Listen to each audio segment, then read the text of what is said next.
తెలుపు లేదు అంత పులుపు లేదు మధ్యరకంలో అంటారే అదే ఘాట్ తెలుపు అంటారు. మరి ఖర్చు కాదనగా పాదం కాదు నుంచి తొడ వరకు ఒకటే ఉంటుంది స్తంభం మాదిరి కాదు అదే తొడుసు కాలది అంటారు. మరి ముంగీసి మొగం అనగా మొగం చిన్నది మూతి పొడ ఉంటది అది ముంగీసి మొగది అంటారు. మరి ఒక్కటి చుడగలిగా ఆడవారికి ముక్కులు సత్తు వస్తా చూడు అంటే చెమట ఎక్కువ వస్తా చూడు ఆ అమ్మకు మునిగోపం ఎక్కువ మునిగోపం అంటే కోపం చాలా ఎక్కువ కట్టుకుంటాను మొత్తం అటు ముందర పక్క వేసుకుంటుందా అటు ఇంటోల మీదనో అటు ఎదురుంటల మీదనో అటు పక్కింటల మీదనో ఎవరి మీద రంపే ఎంతసేపు జగడమే ఆ రొంపు కూడా భర్త లేక తన భర్త కూడా చూస్తాడు అంత కళ్యాణ భర్త కూడా చనిపోతాడు చనిపోతాడు అమ్మ లక్ష్మీదేవి. అమ్మ లక్ష్మీదేవి అవును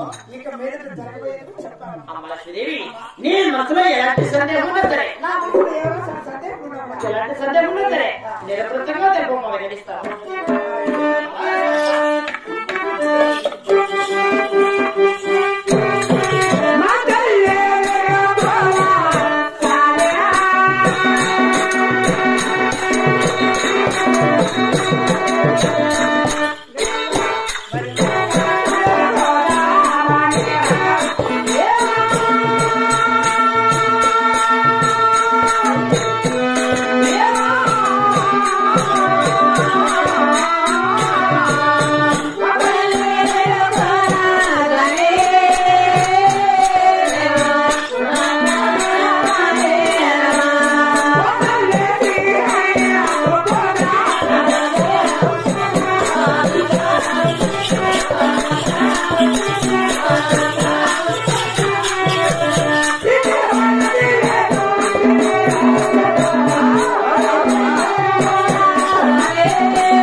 నీ భర్తని బట్టి ఆ యొక్క లక్ష్మీ నరసింహస్వామి వేట మార్గం పోగలడు. నా భర్త అవునమ్మా, వేట మార్గం పోగలడు. అక్కడ ఒక చెట్టు వంటలు చూసి అక్కడ చెట్టు వంటలు చూసి కన్ని కామం చేత మోహించి, నా భర్త అవునమ్మా, మోహించి భ్రమ చెంది పెళ్లి చేసుకొని నీ గడాలకి తీసుకొని వస్తాడు. ఈ కళ దూడి గుమ్మాడికి ఖచ్చితంగా నిజమవుతాడు లక్ష్మీదేవి. అమ్మ లక్ష్మీదేవి, నా భర్త అవునమ్మా, ఆ సౌతి ఎన్ని రోజులు వస్తుందమ్మా? ఏమ్మా సోటు వస్తుంది సమరంగా దేనికా ఎన్ని రోజులు వస్తుందమ్మా? ఎవరిలో సోటు వస్తుందంటే బాధపడతారు. అమ్మకు ఎన్ని రోజులు వచ్చిందో చెప్పాలంటారు. అది ఎన్ని రోజులు వస్తుంది?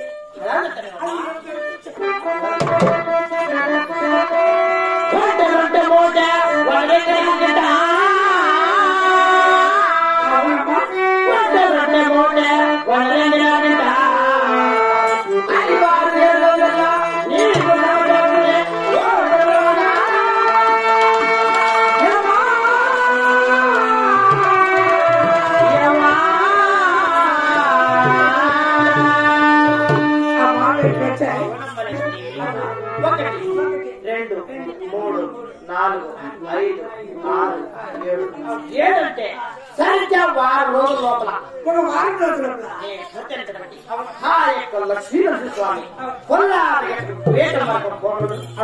అక్కడ ఒక చెట్టు మోహించి ప్రేమించి పెళ్లి చేసుకొని నీ గడాదిగా తీసుకొని వస్తాను. అమ్మ లక్ష్మీదేవి, లక్ష్మీదేవి ఎందుకమ్మా ఇంతరాన్ని పడుతున్నావు? ఎక్కడైతే పెళ్లి దొరుకుతుందో అక్కడే చెడు దొరుకుతుంది, ఎక్కడైతే పెళ్లి దొరుకుతుందో అక్కడే మంచి దొరుకుతుంది. లక్ష్మీదేవి, అమ్మ లక్ష్మీదేవి పక్కన పెట్టి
జరిగేది జరగదు.